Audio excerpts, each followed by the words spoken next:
All right, let's talk about the secret sauce of great design. We're going to go way beyond just pixels and wireframes today and really get into the psychology of what makes a product just feel right. Let's dive in. You know that feeling, right? You open a new app and it just clicks. Everything is exactly where you think it should be. And then you try another one and it's just a total mess. You're fighting the interface the whole time. So, what is that invisible line that separates a product people love from one they can't stand? Well, here's the secret. It is not magic. It's actually science. The very best product teams out there are basically acting like applied psychologists. They're using this whole toolkit of proven principles to build experiences that work with our brains, not against them. And that's exactly what we're going to break down today, the secret science behind designs that feel effortless. These principles are often bundled together and called the laws of UX. Now, don't think of them as these super strict, rigid rules. It's better to think of them as a foundational toolkit. And honestly, understanding these is what separates the good designers from the truly great ones. So let's start with a feeling we've all had, choice paralysis. You know, that feeling of just being totally overwhelmed when you're staring at way, way too many options. This is where our very first principle comes into play. Hick's law is so simple, but it is incredibly powerful. All it says is the more choices you give someone, the longer it takes them to make a decision. Simple as that. Think about a massive restaurant menu versus a small curated one. The more time you make someone think, the more mental energy they burn, and the more likely they are to just give up and walk away. And this is the perfect real-world example of Hick's law. On the left, you've got that classic TV remote with like 100 buttons you've never ever touched. It's just a sea of confusion. And on the right, the Apple TV remote. Just the essentials. It respects your brain power, and that's why it feels so much better to use. So, for you as a designer or a product manager, applying Hick's law is all about simplification. You have to become a ruthless editor. You cut down choices, you break big, scary tasks into small, manageable steps, and you use design to gently guide people toward the best options. It's all about making the right choice the easiest choice. Okay, so we've cut down the options. What's next? Well, the next step is to leverage what your users already know. And this is where the incredible power of familiarity comes in. This is called Jacob's Law, and it's a huge one. It basically says that your users spend most of their time on other people's websites and apps, not yours. So they've already built up these mental models of how things are supposed to work, like a shopping cart icon belongs in the top right. When your product follows these unwritten rules, you make it so much easier for them. They don't have to learn anything new.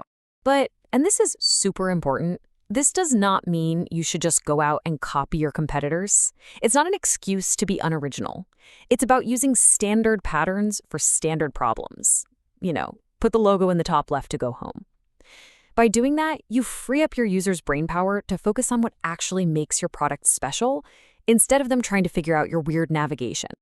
Okay, so we've talked about the mental side of things. Now let's get physical. Let's talk about the actual physical effort of using an interface. This brings us to a law that's all about digital ergonomics. So Fitts' law sounds a little academic, but here's the simple version. Big things that are close to you are way easier and faster to click on than tiny things that are far away. I mean, it sounds like common sense, right? But it's a fundamental truth of how we interact with screens. And you see this everywhere. The most important buttons on your phone, like play or add to cart, they're usually big and they're easy to reach. But what about a delete button? Often, it's a tiny little link tucked away in a corner. And that's not bad design. That's actually really smart, defensive design. You're using friction on purpose to stop people from making mistakes. So, the takeaway here is pretty clear.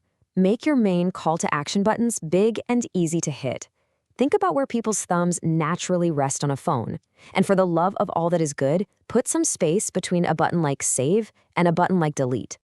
Okay, for our last principle, we're going to look at a hard limit built right into the human brain, our working memory.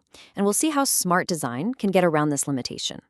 So this is Miller's law, famously known as the magic number 7, plus or minus 2.